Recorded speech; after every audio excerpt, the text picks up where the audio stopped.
All right, so again, thank you for coming to Cogitate's webinar today. We're going to be talking about, of course, what the updates we did. We're going to show off my work again a little bit, so some of the enhancements, and eventually I'll be posting it to the test bed area again for you guys to be able to play around with it again. And then, of course, the changes coming from the Michigan Department of Transportation wanting the codes and routes to change. So got a lot to get to today, so let's roll up our sleeves and get going on it. So the first thing to cover is the updates that we've been putting out for the last little while. All right, so Pro Fund Accounting, we bring up our list of changes that we have. So the last time we chatted, we were at the conference, and so I think the only changes we have are the 2 maintenance changes and the update to the change employee number. Okay. So our change employee number, we found an issue in there that it wasn't updating the employee permissions on the time card system when we were changing the employee number from, you know, if you change his number from 75 to 204 or something, the permissions were still set on 75 and didn't get the update. So that has been changed. I don't really have anything to show there. But we do have some new options that are going to be important for people who are going to be using the new time card system. And eventually we'll be putting these into place. And that is under payroll. Okay, I'm getting clicks because of something. Closed it. Under payroll, we have a place where we did a change to the payroll types. So in payroll types, you have a whole slew of different types for different reasons. But we added a flag here that says whether this particular payroll type can be considered for comp time. So for instance, like your vacation time, normally you wouldn't have that check for comp time. However, some places might have their regular checked for comp time and their overtime checked for comp time. But they don't want, you know, something like holiday pay. Maybe holiday pay should be or shouldn't be. I don't know. It depends on whether they allow them to comp holiday pay. The like a safety meeting, you probably aren't, you know, going to want to comp safety meetings or guard duty or, you know, anything else that's on here that doesn't make sense to have comp time. In the current system, you can comp any one of these if you want, but what we're trying to do in the new time card system is make it so that you can specify which of the payroll types can be comped. So that's in there. Make sure you get those things kind of set up right. So at least the values that you do want them to comp, if it's just overtime, then just make sure you have a solid check mark in can comp on your overtime. And this is different, of course, than the comp time one, but you know, you can watch other videos about how to work the comp time, but this is brand new. This can comp. I want to make you aware of it. So, you know, when we get to as we go through the new time card stuff that we've done, you have a place where you can comp it. Okay, and so then I also have the other thing to look for is the different places where we have use amounts, and we're just going to cover that where reimbursements has got to use amounts. This has been here for a while. Basically, what happens is when you put in this time code, this pay code, then we want to see a dollar amount, not a number of hours. Okay, so enough on that change that we did. The other change we did was in a similar fashion to banks. Prior to this, we had a discussion about sometimes people's bank balances in the new time card system, you know, need to go negative. So if you have a bank that's set up like that and you need to have and allow a negative balance where they can use like sick time, you can say, hey, I need to be able to use more time. When the time card system is calculating their sick usage and when the value goes below 0, we will not show an error. We will allow that to happen if you have the allow negative balance checked. If you don't, then of course, we will stop the time card entry from being saved and saying you don't have enough hours available to use for that bank.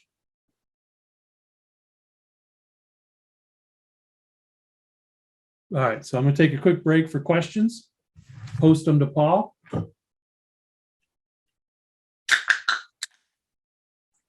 No questions coming through, Paul? He's in another room, so I can't. Nope. All right, very good. All right, so we'll move along. The next thing we want to talk about is the time card system and the places where what we've done to it. I'm going to show a few things going on in it. It's a little rougher than it was, but I should mention we have Cogitate's latest new hire today. He started today. He's been here for a grand total of 1 hour and 10 minutes. His name is Alex Hoffman. He comes from us from the grand state of Ohio. And he is super smart, super nice looking, and super cool. So hopefully he'll be a super programmer, but we'll have to wait and see on that. We've only had him here for an hour. But say hi, Alex. Hello. All right. He's listening in with some headphones on here as well for questions and things. But everybody welcome Alex, please. All right. So a lot of them said, howdy there. Thank you. We look forward to having Alex. He's going to help a lot on the time card system. He's developed several different web-based programming, so he should fit right in and help us. All right, so let's kind of go back to showing the time card system. Normally I'd have this up and running by now, so you wouldn't see this fun part, but that's okay. Okay, so we're going to log into my personal site.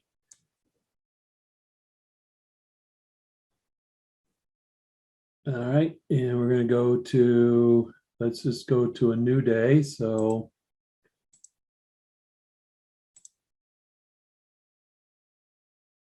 all right, so the first thing you'll notice is a little bit different. We're going to pick, I like to show this part. We're not quite done with it, obviously, you'll see why. But before we had been asked if you had the ability to find, the different things, but let's get in here. So we're going to go back to, so you notice regular comp time shows up. And if I pick reimbursement, it doesn't, because the checkbox in the system to show time card or comp time isn't there. Same thing with like back pay. There's no checkbox, but we do have checkbox on overtime. But we're just going to do regular time, and it's not going to be comped, and we have 4 hours of work. Now this inventory list is huge. It's 3,000 some records.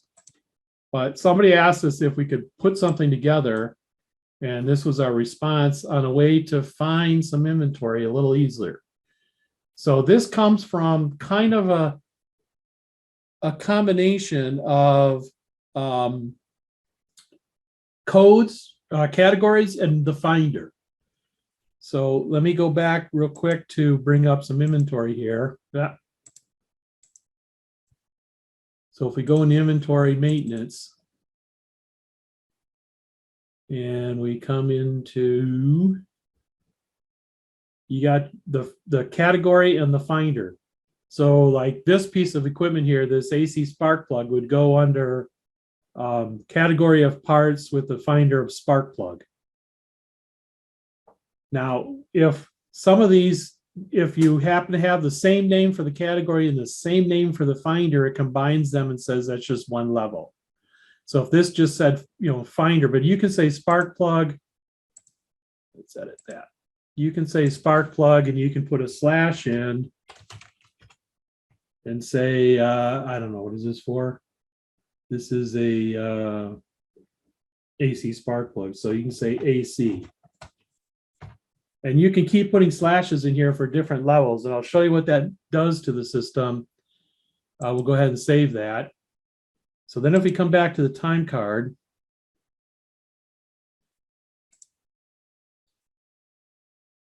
and we haven't reloaded it. So if we go to, that was under parts as the category. And then we had ACE. Let me go back to it. I can't remember now. Tug on it. Spark plug. So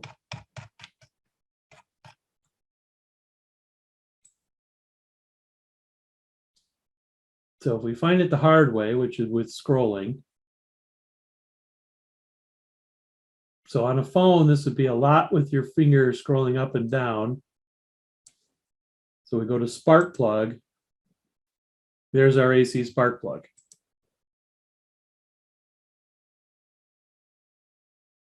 But let me close this.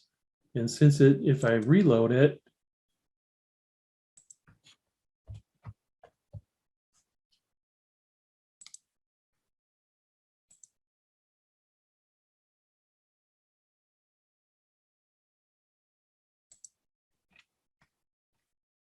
nope, didn't reload it. It's got to get the whole new page. Okay, so to reload it, we got to go back out.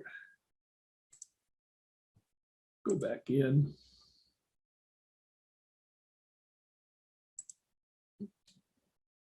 Inventory, regular time.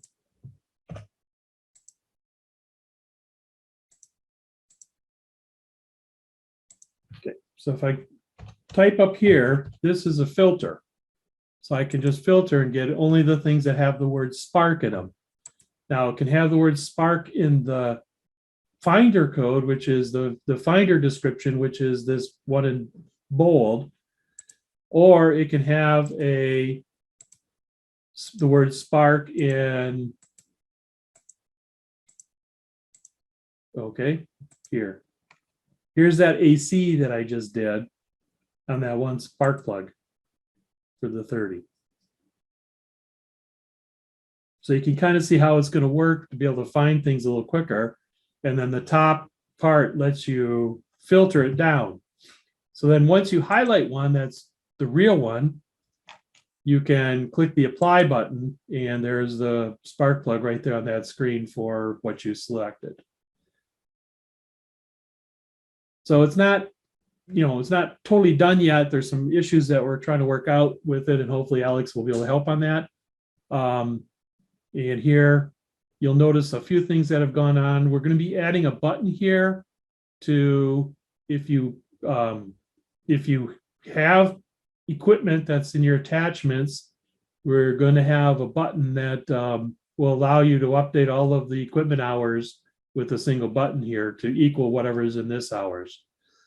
So it'll just be one, if you have 4 hours here and, all your equipment was 2 hours for some reason, or you change this to something, you can click on that to say apply to all equipment. But for attachments, this is the other thing we did new that we're working on. It's still rough. That's why it's not out on the test site yet. Again, you click on the plus now to add an attachment. I'm going to add a group. We'll call it the 597 winter, and we'll put in 34 hours. 34 hours, that's good. Let's do 3.4 hours, and we will save it.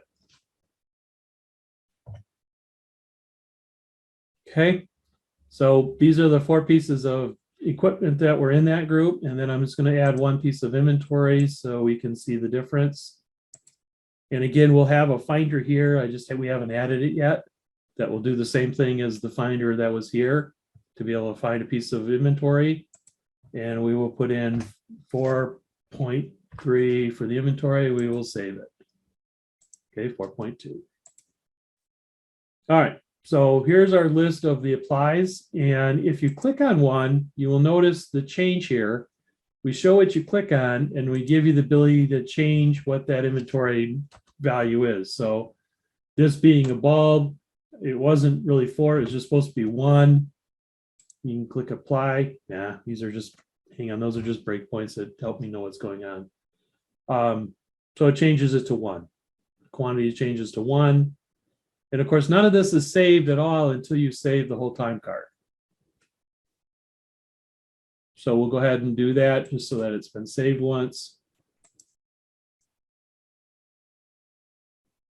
So here you can see here's our time card in here, so we can go back and edit it. And you click on Peterbilt. You want to change the hours of Peterbilt. You can change it to 7 hours, and hit apply. And now the Peterbilt quantity is 7 hours. And of course, that doesn't really become effective until they save it. So those are the places we've been really working on the time card system to date to get these things kind of in order. Paul, can you remember anything else we worked on? I think that's these are the big changes that we'll be doing. And a lot of this has to get cleaned up. I mean, we have, just a lot of visual cleanup to do on this. Oh, the amounts. Yes, let's go in and add a new time card. All right, let's go add another time card. We're going to call this one. This is going to be an account number. It's regular time. It's not regular, it's a reimbursement. And now if you notice, it changes from hours to the amount and it asks for. So this guy is going to get reimbursed for $54. And then we'll pick a template that shows, whatever it's going to get posted to. So assumingly you'd have a template in here that'd be for reimbursement money. Inspections. There you go. And if you have job costing, this is only if it only shows if you have job costing turned on. And we put in the notes for extra gas. And there was no equipment or attachments for it. So go ahead and save that. So when you come here, you'll see that, we do have the ability to put in amounts. So what that will be helpful for is when you have your salaried employees, you can make a pay type called salary, and they could, put in their right account number and hit salaried and type in their salary instead of having to convert it to hours if you didn't want to. So I'm going to take a break here for any questions before we move on to the Mdot. Just don't forget to talk about pricing. Oh, yes, and the price, just so everybody hears it, it's going to be $505 a month for the new time card. All the negotiations were finalized last week, so it's $505, mainly to cover the cost of the data center that we have hired to be able to host this so that it's always running. Okay, so Mdot has been, I went to the first meeting, got some information, and I'm working with Mdot on trying to get how the timeline is going to work. But as I understand it of today, in June, you still send an email. So this would be like at the beginning of July, you still use the existing system the way it is, no changes, to submit your June billing. Same way, so through an email. And, as I understand it, all of that stays the same. Then the billing that's going to happen for July, which is actually sent to Mdot in August, is going to be using their new website. So the plan is that you have to have your routes changed, and they would like to have the activity codes changed at the same time. So the nice thing about Cogitate is you can just, for right now, key along happily, merrily as you go throughout the month of July with the existing codes, and then you can make these changes right before you go to apply and calculate the file for the trunk line. So they just need to be made before then. Some of them can be made earlier than others to be made. But once you change it, it's like the old gospel song, there's no turning back. So what we're going to provide is in the general ledger under utilities, there's going to be a new button over here that says update state trunk line codes. And when you click that, it's going to go into a little system that's going to allow you to make your 3-digit trunk line codes into 4-digit trunk line codes. The other thing that Mdot is going to want you to change is going to be the route numbers. So I'm going to show you how to do that because there's usually only 5 or 6 that you have to do. But we'll have a video available. So if you forget, you can always come back to our website and see a video on it. We haven't finished it yet, but we're in the process of making it. But we're going to go through it once here. So it'll also be in the webinar. So if you go into account maintenance, and you click on we're going to click on the tree, and we're going to bring up our chart of accounts. So we're going to look at the 517. Now yours might be a 517 and then 517. It could be any combination, but it's going to be either a 517 or 517 at level 3, then at level 4. But in this case, I've got 1, 2, 3, 4, 5, 6, 7, 8, 9, 10, 11, 12, 13. Just 13 entries I have to change for the route number.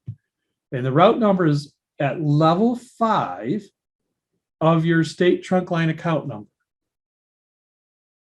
So for instance, if I go to the highway one and I highlight it, I click apply. Currently, the route number is M0028. All you need to do to change it is click on edit and put in what Mdot is going to be giving you for the new route number. So for instance, right now, this route number M0028 is the same route number for every single location for M28. So if this highway were to travel across 4 different road commissions, all of their routes would be M28. In the new system, that's not true. Each road commission will have a different route number for M28. So it'll be something like B155, or it's just a straight 4-digit number. I couldn't get a straight answer on how it's going to change, but basically, my understanding is that right at this point it'd be like 6513. That's the route number. So you click save, and then next time when you calculate the billing, it will use 6513 for the route number when it generates the file instead of the M0028. So it's pretty straightforward process on changing the route numbers. It's not that difficult. So if we come back again here, bring up 517. We'll go back to M20. We'll go to I-75 this time. Click apply. Just changing that description. That's where we store the route number. So it's really pretty easy to do. It's just a matter of going through just the level 5s in your system that you already have set up. So all of them, I believe, are even like the rest areas. The rest areas used to have a rest area number as well with the route. Now it's still, all of that changes to just a 4-digit number that you get from Mdot. And each, like I said, I can't just say what your number is going to be because every location's number is going to be unique to that location. So the route numbers will no longer ever be shareable across locations. So they'll know that if they get a route number 62 something, that it's going to be from, that route number is going to be from Bay City, Bay County. And if they get a number that's, 36, that's going to be from Detroit, or from Wayne or Westland. they're going to know those things, or from like Wayne County or Macomb. They'll know based on the route number really who it's from, which is different than what they have now, obviously. So like I said, the other change is going to be on here. If we look at there, these numbers at the 6th level will all get a 0 added to the end of them, is the first change that's happening with MDOT. So when you go to submit your June billing, or I should say, when you go to submit your first billing and you're going to be using the website, that's the best way I can state it. Whether that's, going to be it depends. There's a whole bunch of things going on right now. So the timeline, even MDOT doesn't have a clear timeline on when they want things. But by hand, you're going to have to change the route numbers, which is this level 5 to the number you get. We do have a question. Okay, just let me finish. Okay. And then we'll have a button that you'll press that will change all of your level 6s. There we go. All the level 6s to a 4-digit level 6 by adding a 0.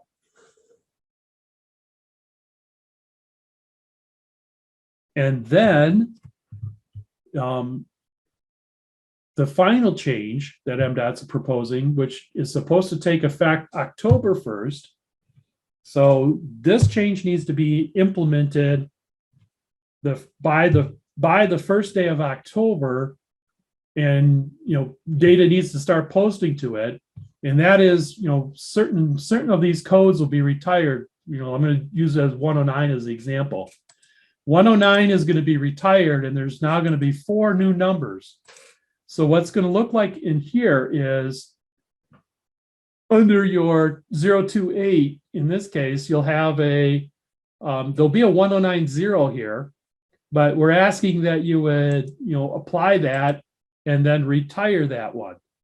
So you set the retire date on the 109. That way, nobody else can use it. And, if somebody does try to use it, they get a warning that that's been retired. And then you need to create the 4 new codes in here for the 4 new items in here. Now, we're not going to have a button that's going to create it, create any of the codes, because not every place needs all of the new codes. Just like not every one of these, trunk line things need to have, like the rest area, it only needs a couple of different codes. It doesn't need all of the, you're not going to have a traffic signal at a rest area, or you're not going to have, roads. Well, you probably have roadside cleanup there, but you're not going to have grass. Well, you probably have that there too, but you probably won't have guardrail and posts at a rest area, if you see what I'm saying. So again, we're allowing you to only have the codes that you desire to have underneath your different MDOT contracts. Okay, so let's cover then the question we have. If we use these description field and other account numbers, will this make a difference to A517? These description fields and other account numbers. So if you're using this description and not currently the only place in our system that really uses this description for anything is state trunk line. This name is what we use to show up here in the titles, and if you run a distribution report, things like that, this is where that comes in. So I'm not sure what else would be, but this description down here, you can use it in other account numbers if you want for other things. It's not going to, we're not going to look here to change anything, because this one is, the description change has got to be done by hand by going to each one of these level 5s and making that change. That's something you're going to have to do by hand before you submit, or before you do the state trunk line update and prepare the file using Cogitate. When you go to do the July billing submission, which will end up physically being in the month of August normally for people. So the Mdot change isn't really, huge, other than the changing in October, which will be the 109 retirement and it becoming 4 new codes. And there's a couple of other ones that are retiring. But the maintenance of the new codes being added that'll be, you just come in here and add the account number. And the budget system will pick it all up. Everything will pick it up based on, you doing that. So it'll just be, okay, you have to pick one day that says, okay, we're all done with 109 and at, probably your last 109, technically could be September 30th, but most likely you don't have anything you're going to do in the last day of September. So you could pick the last day of September to come in to cogitate and, make sure you do your September billing with the current 109, get that submitted, and then now add those new codes in, and then, retire 109 so that it doesn't change it. Now, the button that we're doing to add the extra 0, so it's 1090 or 1330, that will update throughout the whole cogitate system. So even if you have a time, most places have some of those codes in the time card system, your templates will have the new 0 added to them. So you won't have to change templates or update templates or anything like that. But the other thing would be also in the template system is to go in and retire the 109 templates when the 109 code is no longer to be used. Just by the way to retire that is just make sure nobody has permission to use them. We do have a couple more questions. Beautiful. Okay. How will the new route and account numbers affect the distribution and budgets? The routes never really were in fact in the state trunkline budget. It's just the state line trunkline budgets that I understood how it was operating was strictly by the activity codes. But maybe I'm wrong. And then another one is, during the Mdot training last week, we were told no change to activity codes through September billing. Only change would be route descriptions. Okay, that's not what they told me. They told me they would like the codes to go to a 4-digit code from a 3-digit code for the August through October, but maybe they're changing that now. So obviously I'll have to get with them, but we'll have a button, like I said, for the changing of the codes to go there. The only thing you'll have to do by hand again is just the route number change. So if that's what they said last week, I went to the one that was their very, very, very first one. So they were still scrambling, trying to get, we had a lot. It was fun because a lot of their stuff didn't even run. And, they tried to go to the website. The website wouldn't run. So, they were still scrambling. So I'm sure by now they have a lot of that stuff straightened out and they're able to do a good job on getting the message out. So. All right, we got another question. Okay, the distribution report will not have the old numbers in them. What's going to happen is once the change is made to using the 4-digit numbers, your distribution report will look like it's been using those 4-digit numbers since the dawn of time. So we're not just changing the account number, we're changing all activity that ever used to happen to that account number. So for instance, here in this rest area, anything that was posted to 517 R31 R361-75 126, and then under 126 was 0. Anything posted to that will just look like it was posted to 1260. So essentially we'll be adding the 0 and it will look like you have been posting to that 0 ever since, the day when you began with Mdot 15,000 years ago, when we were all using stone tablets to put this together.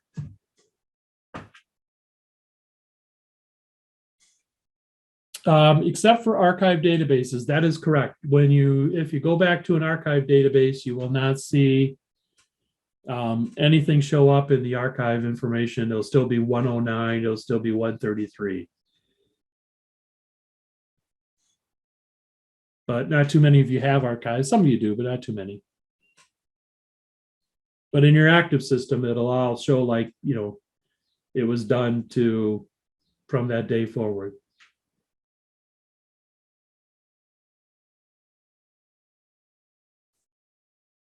Any other questions?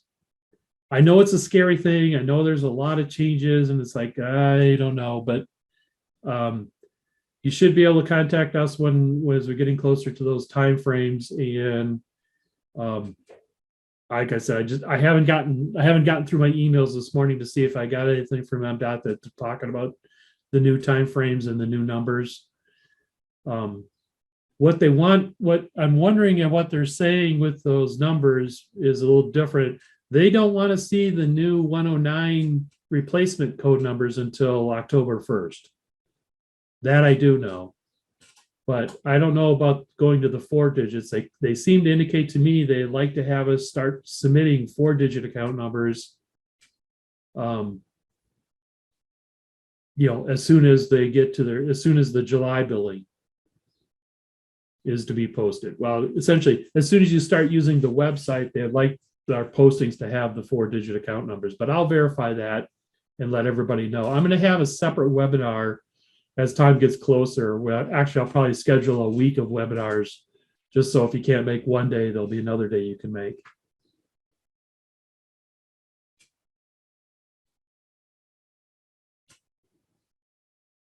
And don't worry, it's in Alex's hands, and you'll be able to do all this programming in 5 minutes. He's going to be that good, right, Alex? Sure. Sure, why not? It's only his first day, but he says he's not going to leave the office until it's all finished and working. So, Brought my sleeping bag. we're going to bring in a cot for him and everything. We're nice. All right, so that's a lot of information I packed into just 40 minutes. And, if there's any questions that you have coming up, you can either email me or call us. We should be able to, get back, to you with a decent answer relatively quickly. Some of it, though, some questions we still have to get with Mdot on, like I said, this time frame. But it's only the 6th of June. Nothing is going to change for, till July 1st. So we have a couple of weeks here before anything has to physically change. And even then, with the way Cogitate's set up, only at the time you generate the bill do the route numbers need to be there. We don't save the route numbers as you're posting. So that change doesn't have to really happen until you get real close to the time you're going to generate the bill. And then when you do, we will turn around, and use whatever number you have in that description was going to be the number we're going to be putting into the bill.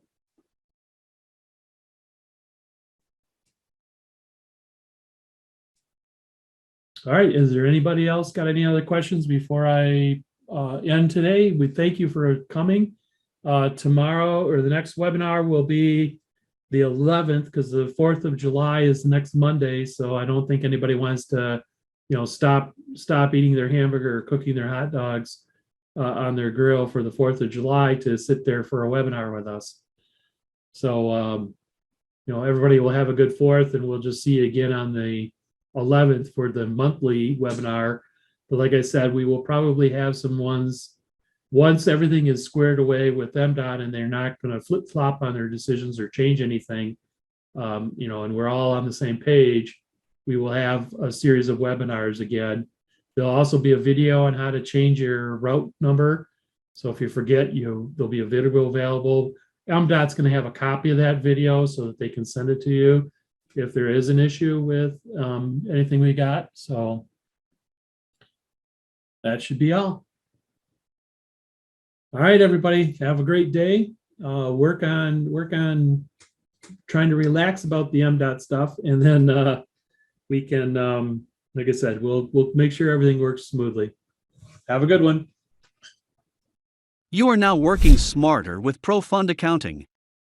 Thanks for watching. Be sure to like this video and subscribe to our channel for more content like this.